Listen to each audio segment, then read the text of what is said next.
Que Deus abençoe nossas lutas, né? Nossa busca pelo reencontro com nossa realidade de espíritos infinitos. Deixa eu desligar o irmão aqui, porque pega mal, né, Bela? Atendendo a recomendação do Dantas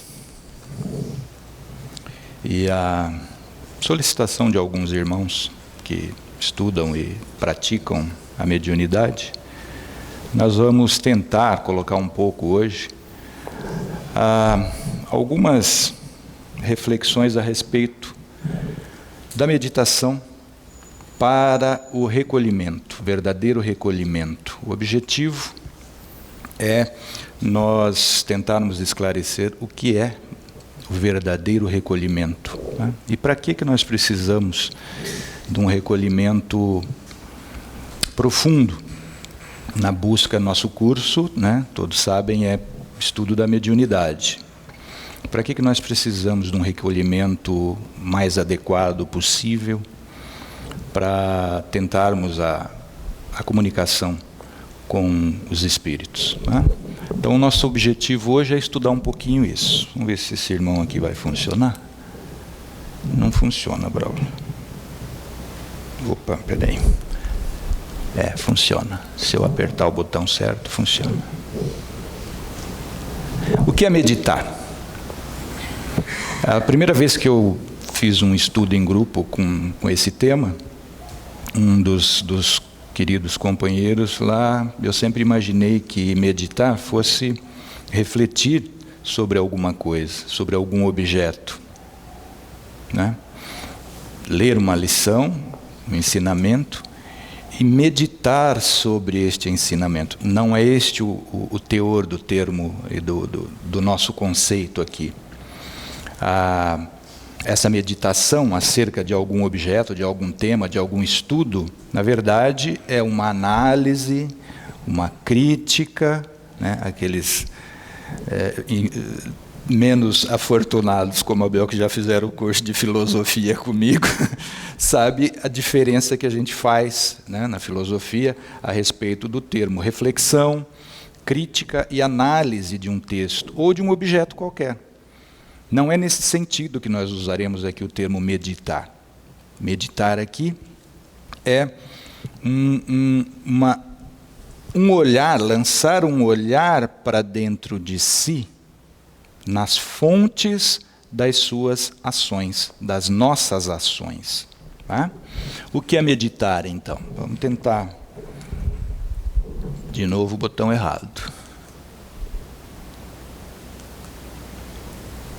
Na verdade, não é o botão, não sou eu que estou errado. É que quem projetou a irmãzinha caneta aqui pôs o botão para frente, para ir para frente, atrás. Então, eu sou quadradinho, eu sou pior que criança, né? Não dá duas tartarugas para eu cuidar que uma vai fugir e a outra vai ficar grávida. E muito lógico, isso aqui não é lógico, eu estou pondo para trás aqui, está apontando para mim o que eu tenho que jogar para frente. Isso é desculpa. Meditar é controlar o pensamento. Por que quem lida com os espíritos precisa controlar o pensamento? Né? Essa é a pergunta fundamental. Por que eu tenho que controlar o meu pensamento? Vamos fazer uma projeçãozinha então. Por que controlar o pensamento? Essa é a pergunta fundamental. No livro dos Médiuns, no capítulo 4, na lição 76, né, esta máxima que penso, logo existo, é de René Descartes, pensador francês, do século XVII, um dos inauguradores do movimento filosófico chamado Iluminismo. Tá?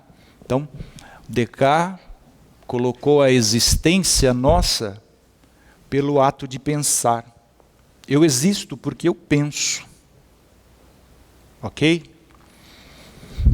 No livro dos Médiuns, neste capítulo 4, item 76, os espíritos colocam assim: o pensamento, vírgula, que não é senão o espírito encarnado, vírgula, Eles colocam nesse capítulo o Espírito encarnado como o próprio pensamento, né? Muito embora separados essas duas ideias, essas duas afirmações por mais ou menos 200 anos, 700 para 800 e pouco. Na verdade, Descartes é de 600 e pouco, né? Se não me engano. Essas duas ideias absolutamente são compatíveis. Por que nós devemos controlar o nosso pensamento? Porque nós somos pensamento. O Livro dos Espíritos, né, demonstra, revela, que nós fomos criados princípios de inteligência.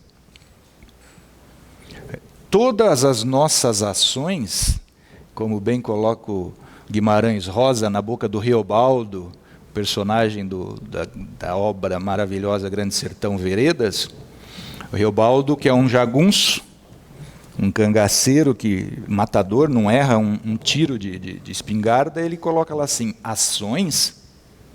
Tudo o que eu vi sempre é que toda ação começa mesmo por uma palavra pensada. Por que a gente deve controlar o nosso pensamento? Porque todas as nossas ações, quer a gente tenha consciência disso, quer não, começam onde? Por um pensamento. Todo pensamento, quer a gente tenha consciência disso, quer não, começa por onde? Por um sentimento. Este, se não fosse outro, não houvessem outros, já seriam motivos mais do que suficientes para nós investigarmos o nosso pensamento. Então, meditar aqui para nós é investigar o pensamento. No Livro dos Médiuns ainda, no capítulo, no item 204, da formação dos médiuns, os espíritos colocam a solidão e o silêncio e o afastamento de tudo que possa ser causa de distração favorecem o recolhimento. Vocês lembram bem o que Jesus fazia quando a boca apertava para o lado dele? Alguém se lembra? Onde que ele preferia ir? No Monte das Oliveiras, no Horto das Oliveiras. Antes dele começar a missão dele, o que ele fez? Foi para o deserto. Ficou lá quanto tempo? 40 dias. Quando Saulo se converteu, o que ele fez? Quem lê Paulo e Estevão sabe disso. Antes de começar a pregar, antes de começar a trabalhar para Jesus, trabalhadores de Jesus, aqui não somos todos trabalhadores de Jesus. Antes do Paulo começar a enfrentar as buchas que ele ia enfrentar, foi para o deserto também, ficou 3 anos lá. No recolhimento, a solidão, o silêncio, o afastamento de tudo que possa ser causa de distração favorecem o recolhimento. Numa reunião mediúnica a gente sabe, a gente se posta, todo mundo aparentemente as faces, todas equilibradinhas, todo mundo com carinha boa. Vamos ver como é que os espíritos entendem esse verdadeiro recolhimento. Na Revista Espírita, de 1868, tem uma dissertação, uma comunicação de um espírito falando exatamente do recolhimento. O que é o recolhimento para os espíritos?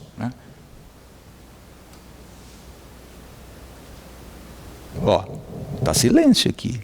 Se eu parar de falar, fica silêncio. Aparentemente está todo mundo recolhido aqui. Vamos fazer um recolhimento aqui rapidinho, né, Helena? Não é para dormir não, Rômulo. Todo mundo com carinha simpática, amigável, Vamos ver o que os espíritos falam.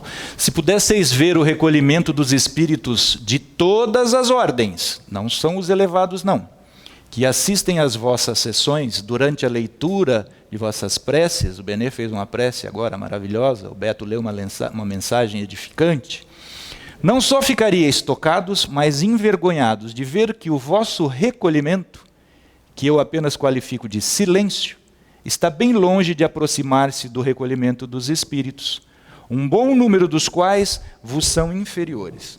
A gente sabe que junto com a gente, ou espontaneamente, ou convidado por outros espíritos, toda palestra, toda reunião de pessoas está cheio de espíritos do lado. Essa é da lei, né?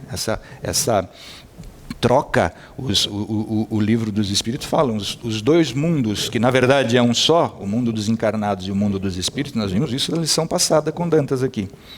Os dois mundos se interconectam. Na verdade, diz os espíritos, são um só. Então, aqui entre nós hoje, com certeza, tem vários espíritos, entre os quais muitos menos ainda esclarecidos que nós mesmos, tá? Aprendendo com a gente, aprendendo com os nossos pensamentos, aprendendo com os nossos sentimentos.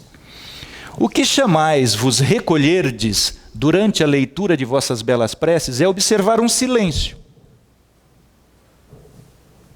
Nenhum decibel.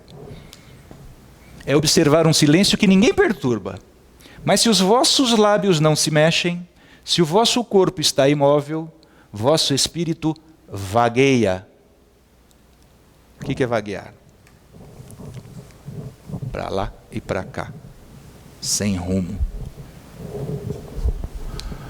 E deixa de lado as sublimes palavras que deveríeis pronunciar do mais profundo do vosso coração. A essas palavras, vos assimilando pelo pensamento. Vossa matéria observa o silêncio. Certamente, dizer o contrário seria vos injuriar. Mas o vosso espírito tagarela, não o observa e perturba o silêncio, neste instante, por vossos pensamentos diversos, perturba neste instante, por vossos pensamentos diversos, o recolhimento dos espíritos que vos rodeiam. Qual é a forma de comunicação espiritual por excelência, natural? O pensamento. Os espíritos não têm articulação fonética, verbal, ou escrita, oral ou escrita como nós. Os espíritos se comunicam por pensamento. O espírito pensa, o outro capta o pensamento e emite o seu pensamento em resposta. Óbvio que esses pensamentos que são sintonizados têm que estar na mesma frequência de sentimentos. Eu costumo dizer que se eu quiser pegar um programa que passa numa rede de rádio, chamada Jovem Pan, que é FM, se eu sintonizar o meu rádio, o dial do meu rádio no AM, eu não vou pegar aquele programa do FM. Por quê? FM é frequência modulada, AM é amplitude modulada. São duas ondas sonoras, são duas ondas de rádio, eletromagnéticas, que vão se transformar em som no rádio, mas são duas ondas diferentes. A física é uma lei natural, ela é perfeita. Se não houver a mesma frequência modulada, a mesma sintonia, que tem que ser além da frequência modulada, na mesma sintonia, não vai haver comunicação. É assim que os espíritos se comunicam, por via do pensamento.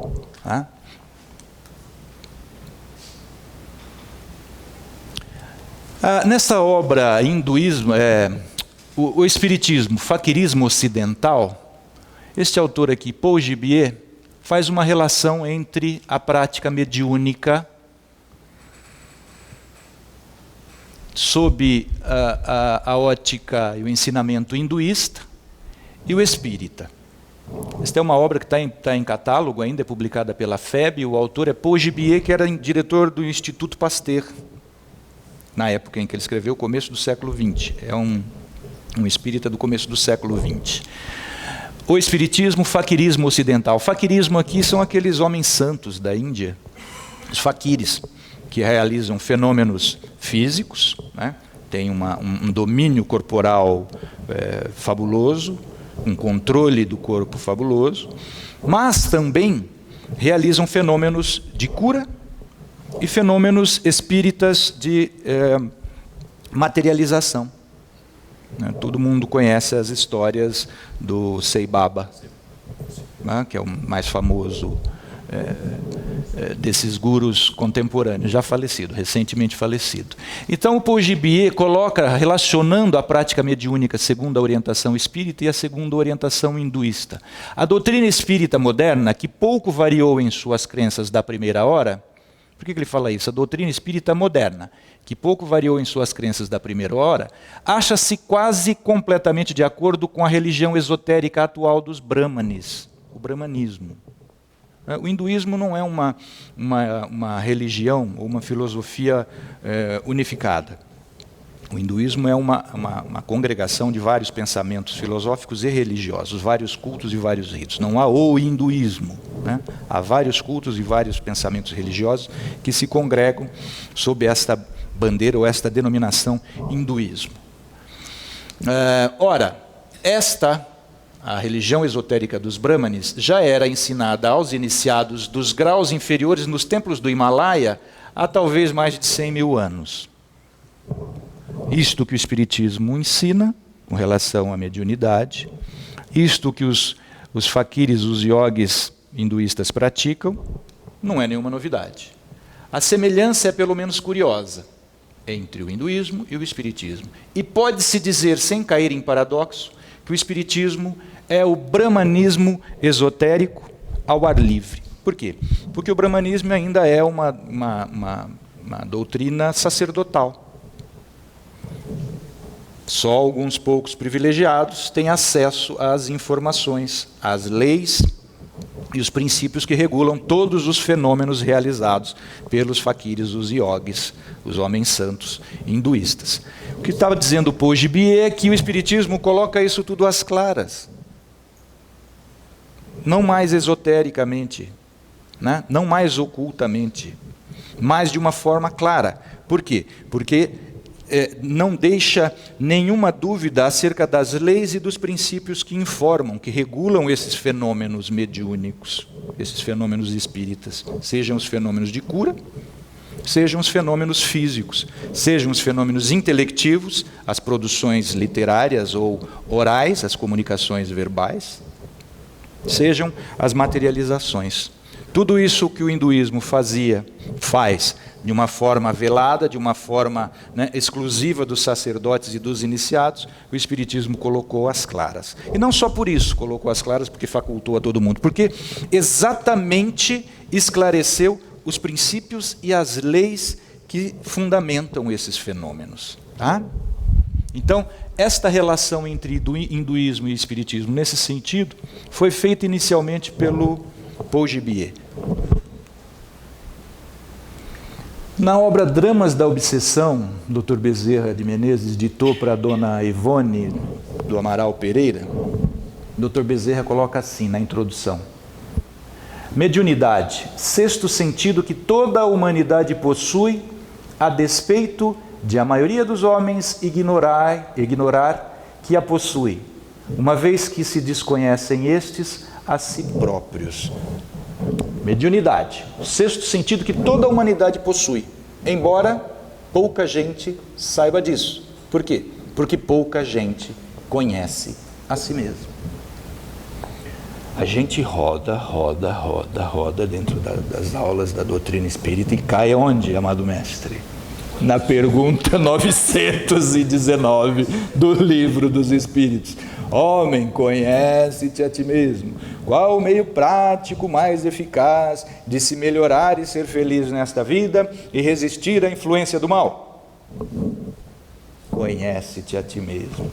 Está aí o Dr. Bezerra falando que a maioria, toda a humanidade possui a mediunidade, embora ignore que possui a mediunidade. Por quê? Porque ninguém se conhece. Voltando lá no segundo slide, por que a gente deve investigar o nosso pensamento?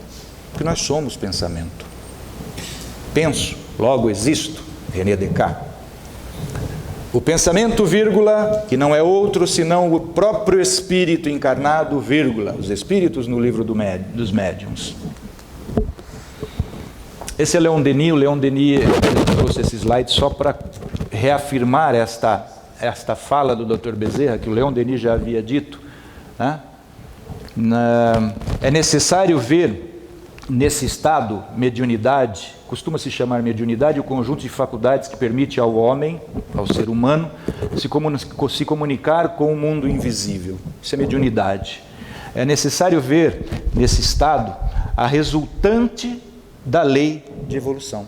Então a mediunidade não é algo mágico que alguém implantou em nós, uma faculdade mágica que alguém implantou no nosso perispírito antes da gente reencarnar para esta encarnação presente existente. Não, mediunidade é uma faculdade. Voltemos àquele, será que eu consigo voltar? Sexto sentido que toda a humanidade possui, de uma forma absolutamente natural, resultante da lei de evolução. E a gente já viu aqui, nas aulas do Dantas, que mediunidade não tem relação nenhuma com moralidade. Mediunidade e moralidade não tem relação nenhuma. A prática da faculdade mediúnica é muito mais eficiente, principalmente para o seu portador, que seja relacionado a uma moral elevada, que se relacione com espíritos mais elevados. E para isso, a gente está cansado de ver aqui, mas nunca é demais a gente ressaltar, que a postura moral do médium é fundamental para a aproximação dos espíritos com os quais ele se deseja se relacionar de uma forma mais adequada. Espíritos mais elevados. Lembre-se das ondas, a lei da afinidade, sentimentos. Como desenvolver o sexto sentido? Esta faculdade chamada mediunidade. Santo Agostinho, no Livro dos Espíritos, na pergunta 495, na resposta à pergunta 495, ele nos dá a forma como nós vamos adquirindo esta faculdade de alcançarmos a transcendência. Da seguinte forma, ele está falando da proteção, é o capítulo da proteção que nós recebemos dos nossos espíritos, os anjos de guarda, os nossos espíritos protetores. E aí Santo Agostinho fala exatamente isso. Não tenham medo, não receeis fatigar-nos com as vossas perguntas. Não tenham medo de perguntar para nós, espíritos protetores de vocês. Ao contrário, procurai estar sempre em relação conosco. Sereis assim mais fortes e mais felizes. São essas comunicações de cada um com seu espírito familiar que fazem sejam médiuns todos os homens. São as comunicações que nós buscamos estabelecer com os nossos espíritos protetores, nossos espíritos familiares, que fazem com que nós desenvolvamos a faculdade mediúnica, o sexto sentido aqui. Que faz, sejam médiuns todos os homens, médiuns ignorados hoje, mas que se manifestarão mais tarde e se espalharão qual oceano sem margens, levando de roldão a incredulidade e a ignorância. Por que a maioria dos homens da humanidade, por que a maioria dos seres humanos ignora que é médium? Lembra do Dr. Bezerra? Porque ignoram a si mesmos. Quais os recursos para a gente utilizar para obter aquele estado de recolhimento que favorece a comunicação com os nossos espíritos protetores? Quais os recursos que a gente deve usar para aprender a meditar? Quem assistiu 300 aqui, o filme do bonitão Rodrigo Santoro? Na verdade é do bonitão Gerard Butler, né? O Rodrigo Santoro só faz uma pontinha, como o Xerxes e o rei persa, né? Vocês se lembram que antes como é que chama, Rômulo? O rei Leônidas de Esparta, antes dele sair para a guerra, o que ele é obrigado a fazer? Pela lei de Esparta, consultar a bonitona aqui, lembra? O oráculo, que era uma médium, que ia dizer se Esparta devia entrar em guerra contra o Império Persa, aliada a Atenas, ou não. E ele vai consultar a pitonisa. Então aqui vocês podem ver que tem, não sei que ela, que parece um ramo, parece um pezinho de azeitona, né, de oliveira, pela folha parece um ramo de oliveira, mas pode ser um ramo de louro também, que era muito famoso na época. Se fosse aqui no nosso domínio, né, aqui vocês veem o incenso, né, ela está em transe. Se fosse no nosso domínio, eu ia falar que isso aqui era arruda. Conheço bem, esse campo aí eu conheço bem. Como ex-médium da Umbanda, conheço bem. Então, o que é necessário para a gente entrar em um estado de recolhimento favorável à comunicação espiritual? Velas.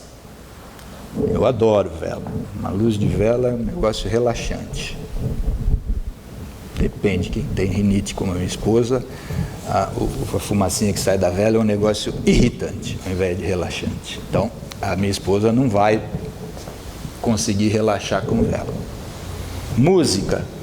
Sem dúvida nenhuma, música é um recurso fabuloso, principalmente no início dos trabalhos que a gente desenvolve ou pretende desenvolver para aprender a relaxar o corpo, depois concentrar o pensamento e pouco a pouco ir abandonando ou controlando a profusão de pensamentos. Isso é meditar. Meditar é controlar a profusão de pensamentos que são formados por nós. E já tem pesquisa de ressonância magnética funcional, pesquisa neurocientífica, com freiras católicas em oração fervorosa e monges budistas tibetanos em meditação profunda. A gente sabe, quem não sabe, assiste um filme que se chama Sansara e vai conhecer a trajetória de um candidato a um lama da tradição dos monges budistas tibetanos, né? Vai desde menininho para o monastério e cresce, desenvolvendo, aprendendo e aperfeiçoando essa capacidade de meditação, tá? Incenso. A música é um recurso fabuloso. Incenso, eu adoro. Também eu estive na Índia e trouxe uns incensos fantásticos. Adoro. Minha mulher rinite também. fica muito pouco tempo. Às vezes que a gente não medita muito junto. Eu e a minha digníssima consorte. Né? Mas, indubitavelmente, esses são recursos utilizados até hoje na Umbanda, Candomblé e no hinduísmo, nas várias vertentes hinduístas. Alguém conhece os hinduístas da tradição Vaishnava, os Hare Krishna, que cantam Hare Krishna, Krishna Krishna, Hare Hare, Hare Ram, Ram, Hare Hare, o dia inteiro. É um mantra. Os mantras, mantra, palavra de poder, é o significado de mantra. O mantra fundamental é o Om. O Om, segundo algumas leituras das Upanishads e dos Vedas, que são os livros sagrados do hinduísmo, é o som fundamental. O som original de quando Deus criou o universo foi Om. Canta no yoga. O yoga é a prática do hinduísmo no sentido de... yoga é união. O significado do yoga é união. União o quê? Só se une aquilo que está desunido. É o meio desenvolvido pela filosofia, pela religião hinduísta, para união com Deus. Então há que haver o controle pleno do corpo, através da prática física, da respiração e dos exercícios de alongamento das articulações, dos músculos e dos tendões. Para quê? Exatamente para sentar-se, conquistar um asana. O que é o asana? O assento ideal para quê? Quando perguntaram para o Chico Xavier assim, Chico, qual que é o alimento ideal para reunião mediúnica? Pode comer carne, não pode comer carne? O Chico falou, reunião mediúnica você tem que esquecer que tem estômago, meu filho. Nem muito cheio, nem muito vazio. O recolhimento é isso. Se tiver com fome, nego, você não vai meditar, nem a pau. Se tiver com o estômago lotado também, você vai dormir, porque todo o sangue concentrou no estômago, falta sangue no cérebro, você vai cair duro dormindo. Tá? Então, o controle do corpo é fundamental no primeiro estágio, porque com dor ninguém consegue ficar acomodado, sentado, controlando a profusão de pensamento. Nós não somos educados para isso. O yogi, o fakir, o homem santo, está acostumado com a dor. Desde criança ele senta daquele jeito. Nós aqui no Ocidente também, Helena praticante de yoga como eu, a gente vê aquelas posturas e tenta fazer. Aquelas pessoas fazem aquela postura desde criança, gente do céu. Vai dar uma lesão. Vai dar uma lesão. Outro dia eu tive uma lesão no joelho, né, que eu forcei muito o alongamento, e não é assim. Está aqui o nosso profissional da fisiologia, aqui, o Regis, que sabe disso. Tem que ir devagar. Quem sabe na próxima encarnação eu consiga uma postura daquela mais difícil, mas não é assim. Esses recursos, sem dúvida nenhuma, são válidos. Tem gente que pensa, inclusive a maioria dos nossos irmãos, dos meus irmãos umbandistas, que quem gosta do incenso, quem gosta da emanação etérea ali, do éter que emana da bebida alcoólica na Umbanda, são os guias, são espíritos. O espírito não precisa de nada disso. Quem gosta do ponto, né, do ponto cantado na Umbanda, o mantra dos umbandistas é o ponto. Aquilo tudo é para facilitar o desprendimento do médium. Quando se usa vela, música, incenso, não é para os espíritos. Os espíritos não precisam de nada disso. Quem precisa disso ainda são a maioria dos médiuns iniciantes, segundo essas tradições.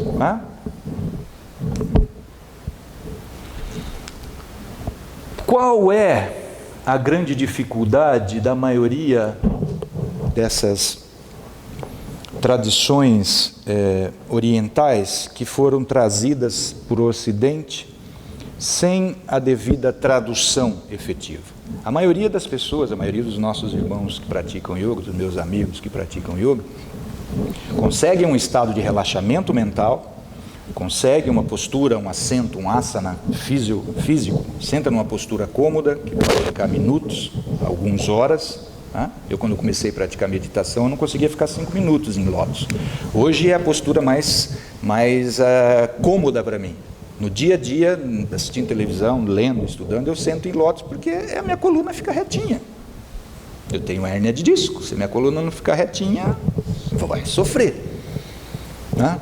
Mas a grande dificuldade, e aí é que entra a grandeza, a beleza, a verdade que nos traz a doutrina espírita, se meditar, entrar em recolhimento, visa obter a orientação do nosso espírito protetor, a postura por si só de aquietamento da mente não é garantia disso. Por quê? Pergunta 459 do Livro dos Espíritos, meu amigo.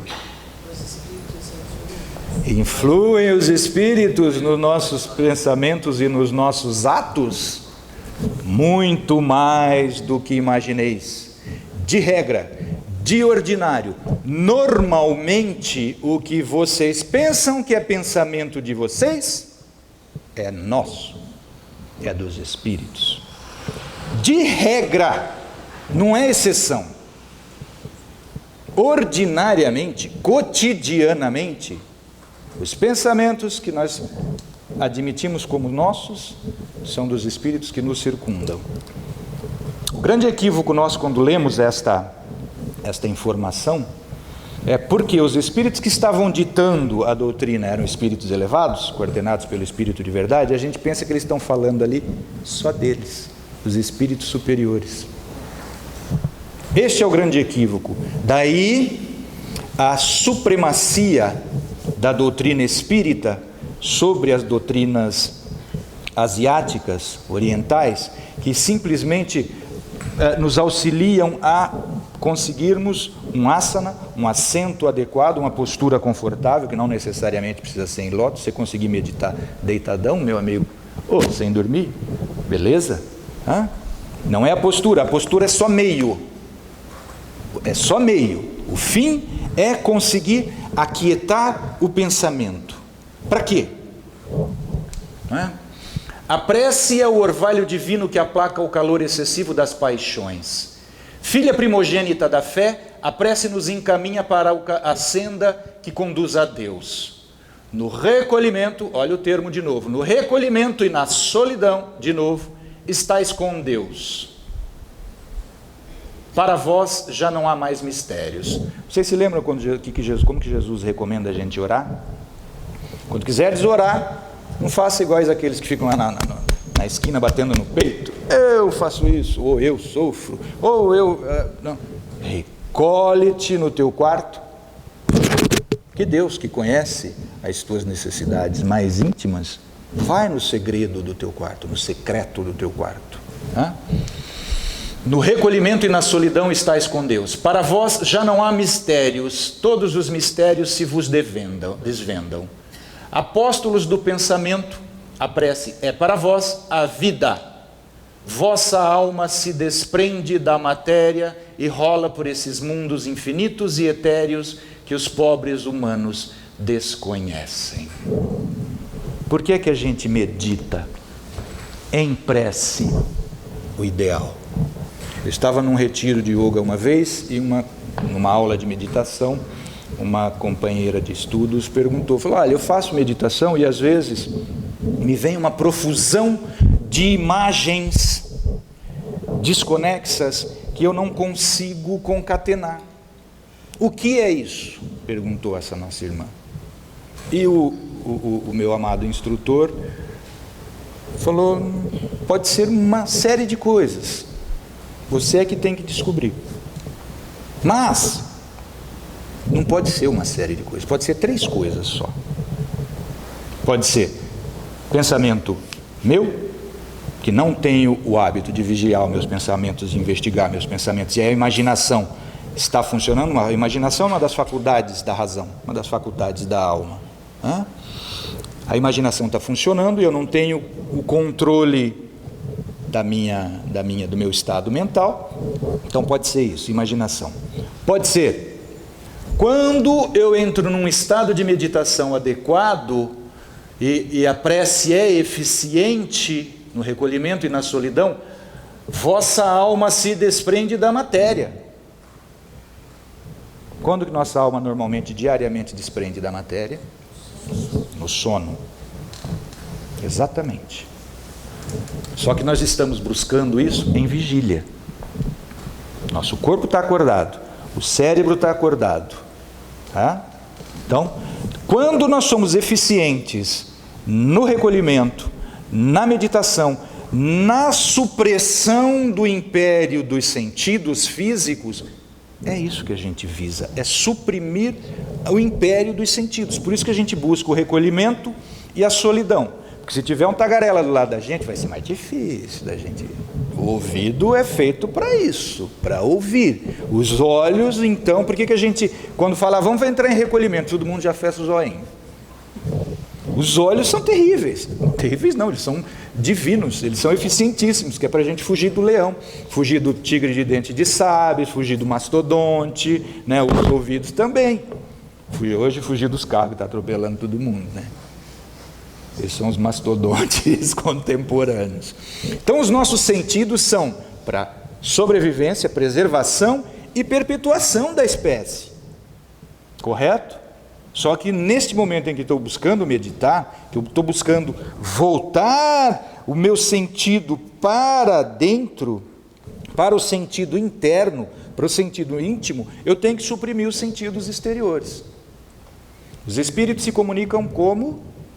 Pelo pensamento. Obrigado, Rô. Então, eu tenho que estar atento ao meu pensamento. Agora, se eu fecho o olho e faça um teste, vai ter um desafio para nós hoje no final, daqui a pouquinho, no final da aula. Tenta fazer o pensamento concentrar numa coisa só. Uma caqueira. Vixe, não tenha dúvida, Parece o saguizinho que você tem lá em frente de casa, não para 3 segundos no mesmo galho. Nosso pensamento é assim. Então meditar é controlar a profusão de pensamentos. Eu estava falando das freiras e dos monges budistas, que fizeram exames de ressonância magnética neles em estado de meditação profunda, os monges e as freiras em estado de oração fervorosa. Não para de pensar. Ninguém para de pensar. Por quê? O pensamento, vírgula, que não é outro senão o próprio Espírito encarnado. Nós somos pensamento. Nós somos pensamento. Por isso que não tem jeito de cessar completamente o pensamento, mas nós temos condições de controlar o pensamento. E daí a revelação espírita da pergunta 459 do Livro dos Espíritos: influenciam os espíritos nos pensamentos e atos muito mais do que imaginam. De regra, o que vocês pensam que é pensamento de vocês é nosso, ou seja, dos espíritos. Quando a gente, na meditação, consegue desprender da matéria e rolar por esses mundos infinitos e etéreos que os pobres humanos desconhecem, como Santo Agostinho nos garante, quando a gente sai do corpo, o que a gente encontra de cara? Quem está do lado da gente. Sendo o planeta Terra um mundo de provas e expiações, quando eu saio do meu corpo, porque eu tenho que fazer meditação 3 vezes por dia, pelo menos. Quando eu saio do meu corpício, sadio, eu deparo com Jesus, óbvio, está ali do meu lado, me esperando. Eu deparo com Genésio, não é com Jesus, não. Eu deparo com Genésio. Por que às vezes a gente tem insônias monstras? Está morto de cansado, não consegue dormir de jeito nenhum. Eu passei um período uma vez, que foi o que me ajudou a trazer para o Espiritismo, eu passei 10 dias e 10 noites sem dormir. Dormia às 11 horas da noite, quando era 1 hora da manhã acordava e ficava fritando o resto da noite com hambúrguer. Por quê? Por que a gente tem pesadelo? Você sai do corpo, você vai deparar com seu companheiro espiritual.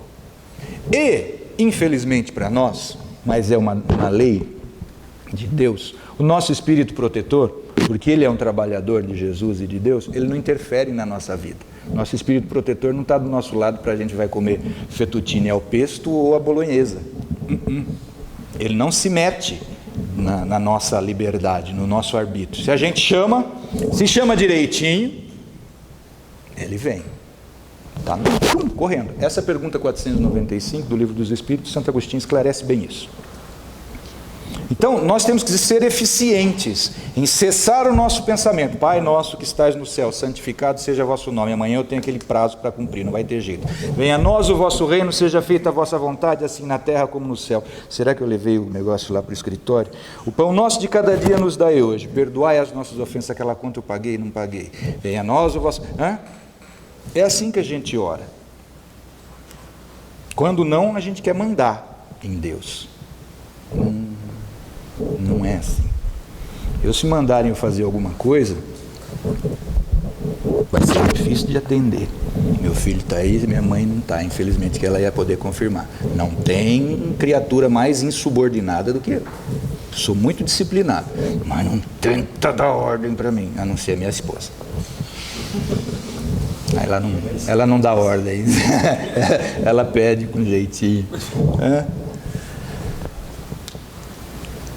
Esta é a supremacia da doutrina espírita em relação às outras doutrinas religiosas. Porque quando a gente ora, quando a gente medita segundo a tradição hindu, a gente até tem os mantras, está cantando o mantra, e o mantra é uma prece cantada. Santo Agostinho diz na sua obra Confissões que a Gregório, o Papa da época, introduziu na liturgia católica, na missa, o canto gregoriano, ele chama canto gregoriano, mas ele copiou essa prática dos hindus, que cantam os mantras nas suas práticas religiosas, Mas tem que ser em prece exatamente para a gente trazer o nosso espírito protetor, para que o nosso esclarecimento seja da parte daquele que é recomendado nos instruir, e só ele. Porque se a gente sai do corpo e começa a ouvir pensamentos sem segurança da proteção do nosso espírito, anjo de guarda. A gente pode ouvir palpites a nosso respeito, da parte de quem também nos conhece, às vezes melhor do que nós, mas que não conserva sentimentos muito elevados em relação a nós. Eu nunca me esqueço de uma moça que sofria de anorexia. Eu vi isso na televisão, e ela era uma modelo, inclusive. Ela falava: eu sei que eu estou magra. Eu olho no espelho e eu vejo que eu estou magra, mas eu ouço uma voz falando que eu estou gorda. Para isso que nós devemos meditar em prece, para que o nosso esclarecimento seja da parte de quem nos ama.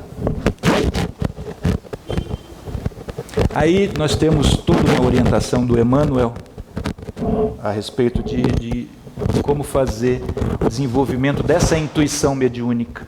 Estudo perseverante, esforço e meditação sadia. É o grande veículo de amplitude da intuição em todos os seus aspectos. Isso aqui está no Emmanuel, o Consolador.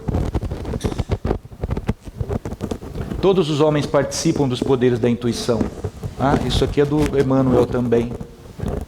E todos podem desenvolver suas potencialidades, suas possibilidades nesse sentido, no domínio da elevação espiritual. Não são fundamentalmente necessárias as grandes manifestações fenomênicas da mediunidade para que se estabeleçam movimentos de intercâmbio entre os espíritos. Não precisa ser mediunidade ostensiva para que haja comunicação. E aí o Leon Denis, na sua obra O Grande Enigma, esses dons intuitivos, mediunidade intuitiva, são, em certos homens, uma das formas mais elevadas da mediunidade. A mediunidade pode dizer-se é una em seu princípio e multiforme em suas manifestações.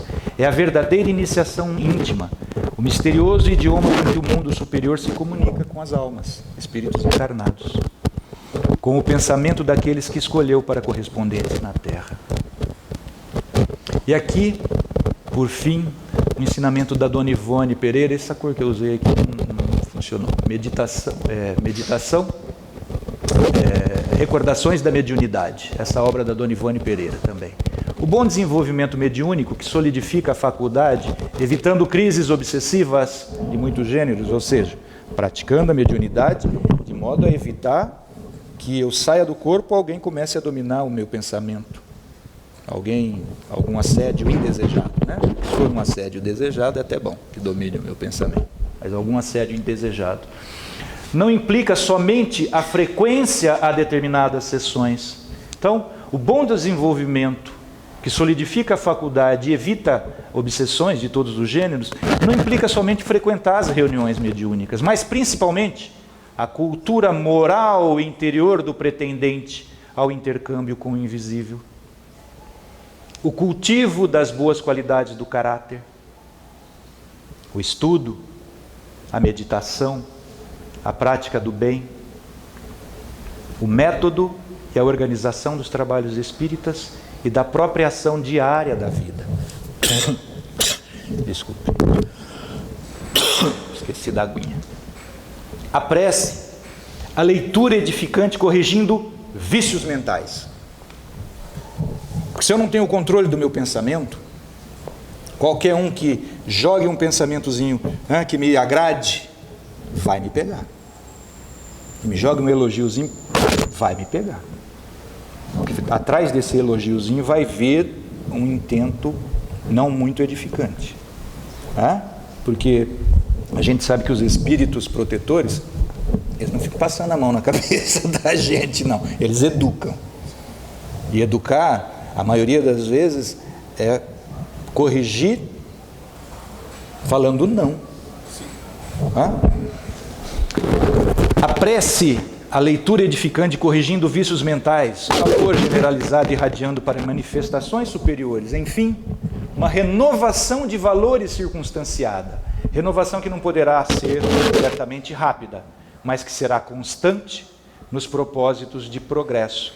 Como que Santo Agostinho nos orienta na pergunta 919? Então, todas as noites, vai fazer sua meditação, sua prece? Investiga primeiro os seus pensamentos e reflete, analisa e critica os seus atos diários, os seus pensamentos diários. Os atos são reflexos do pensamento. O pensamento é reflexo do sentimento. Então, investigar o pensamento é investigar o que eu sinto. Investigar o que eu sinto é investigar o que eu sou. Nós somos seres de sentimento por excelência. Sinto, logo existo. Esta é a nossa realidade. E aqui do Caminho, Verdade e Vida, o Emmanuel diz o seguinte, né, com relação à meditação. A primeira vez que eu consegui um desprendimento perispiritual meditando, né, em casa, não, na verdade não foi em casa, foi depois no final da aula do yoga, Helena, quando a gente faz o relaxamento, eu me peguei fora do corpo, vendo meu corpo deitado. Falei, ai, que delícia! Que é isso? Putz, que sensação boa! Hã? Porque vocês lembram que os espíritos respondem para o Kardec, quando o Kardec pergunta assim, o espírito gosta de estar encarnado? Qual que é a resposta? Pergunta para o preso se ele gosta de estar na cadeia. Então, quando a gente sai do corpo, é bom quando a gente sai do corpo assim, equilibrado, né? Com os amigos menos raivosos, é uma delícia. E aí eu falei, vou começar a fazer isso. E comecei a fazer isso em casa, até que chegou um dia, eu fiz, chegou o meu orientador, falou, você deixa de ser besta, Paulo? Que palhaçada é essa? Faça isso só para ajudar os outros. Falei, tá, na reunião mediúnica, né? Obrigado. Tá?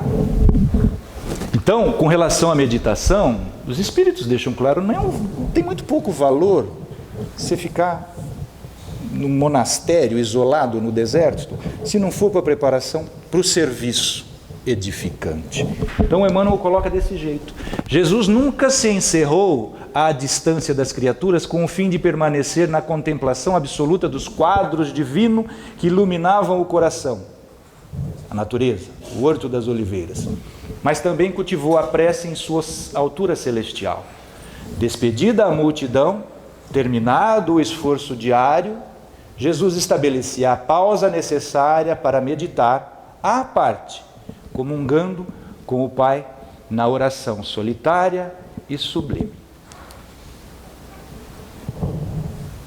Todo desenvolvimento espiritual só faz sentido se for para nosso serviço, para o serviço de crescimento pessoal, para trabalho, única e exclusivamente para a gente aprender a cumprir a finalidade de todos esses mecanismos que a gente adquiriu evolutivamente. E essa finalidade não é outra senão a lei de amor. Amor a Deus sobre todas as coisas e ao próximo como a nós mesmos. Mas quem não se conhece, não pode se amar. Não se conhece verdadeiramente. Não pela opinião dos outros, buzinando coisas desairosas nos nossos ouvidos.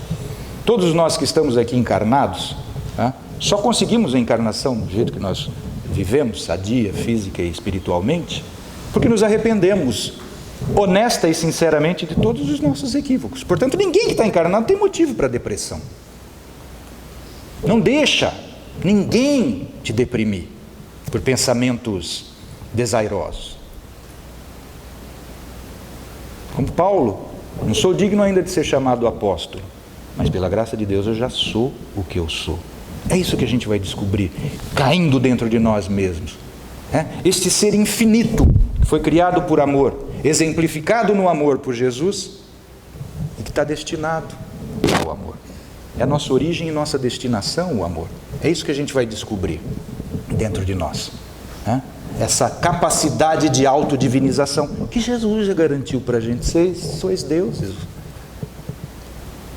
Vocês vão fazer tudo o que eu fiz ou mais. Mas para isso a gente precisa se conhecer realmente.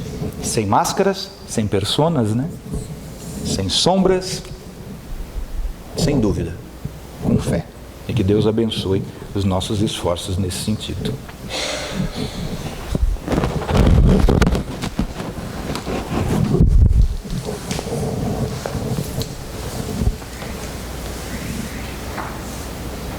Amigo e Mestre Jesus,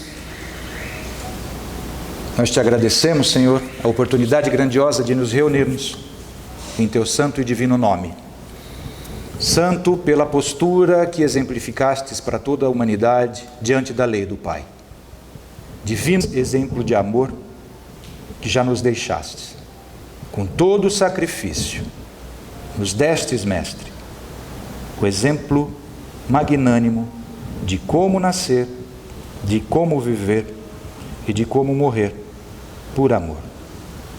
Auxiliai-nos, Jesus, no suprimento das nossas fraquezas, principalmente da fé, ainda tíbia, claudicante.